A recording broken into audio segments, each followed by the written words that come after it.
नमस्कार, आप देख रहे हैं द न्यूज जालौन। मैं हूं आपका अपना देवेश। दौड़ भाग भरी जिंदगी में शारीरिक साथ साथ मानसिक रूप से तनाव बहुत बढ़ता है और इसी तनाव को दूर करने के लिए मानसिक स्वास्थ्य चिकित्सा कैंप जालौन के सामुदायिक स्वास्थ्य केंद्र में लगाया गया। जिला चिकित्सालय से आए मनोरोग चिकित्सकों ने लोगों की काउंसलिंग की है और उनको उचित परामर्श भी दिए हैं, उचित इलाज की व्यवस्था भी कराई है। सामुदायिक स्वास्थ्य केंद्र जालौन में आयोजित किए गए इस काउंसलिंग केंद्र में सीएससी प्रभारी कपिल गुप्ता, वरिष्ठ चिकित्सक डॉक्टर राजीव दुबे सहित उरई से आए मनोरोग चिकित्सिका हैं। उन्होंने लोगों की काउंसलिंग की है, उनसे बात की है और उनकी समस्याओं के निदान का प्रयास किया है। द न्यूज जालौन से बातचीत में मनोरोग चिकित्सिका ने भी लोगों के बारे में, लक्षणों के बारे में बताया है और भी बहुत सारी बातें बताई हैं कि इस तरीके से लोग इस दौड़ भाग भरी ज़िंदगी में परेशान होते हैं और वो तनावग्रस्त होकर कभी नशे की ओर अग्रसर हो जाते हैं या कभी कभी गलत कदम उठा भी लेते हैं। तो चलिए बात करते हैं मनोरोग चिकित्सिका से, देखें वो क्या कह रही हैं। तो आपका नाम जानना चाहेंगे, आपका नाम क्या है, किस चीज़ के आप स्पेशलिस्ट, और आज जो कैंप लगा है इसका उद्देश्य क्या है? जी, मेरा नाम डॉक्टर अर्चना विश्वास है। मैं मानसिक स्वास्थ्य कार्यक्रम में उरई जिला अस्पताल में तैनात हूँ और मैं अपने पद जो नाम है मेरा क्लिनिकल साइकोलॉजिस्ट के पद पे मैं आसीन हूँ मैं।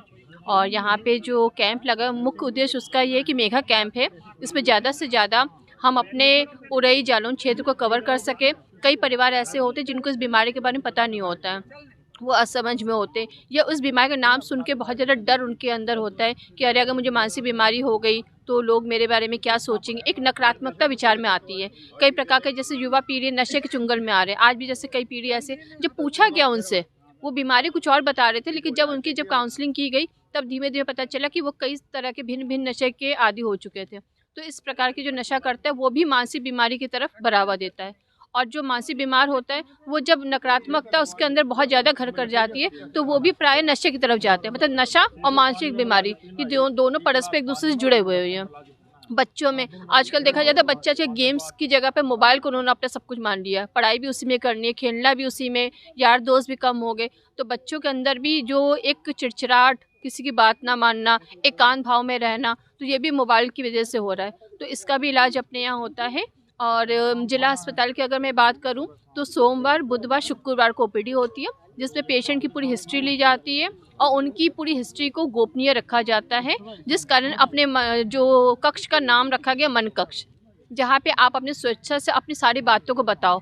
और उसमें आप अपनी फैमिली को भी ला सकते हैं, आप अपने यार दोस्त को भी ला सकते हैं, क्योंकि कई बार ऐसा होता है मरीज अपने बारे में पूरी तरह से सही नहीं बता पाता है। उनके परिवार भी आते हैं तो उनके इलाज में बहुत हमें सहायता मिलती है और उनको वहाँ पे जो भी जांचें होती है, दवाएं होती है, जो भी थेरेपी देते हैं।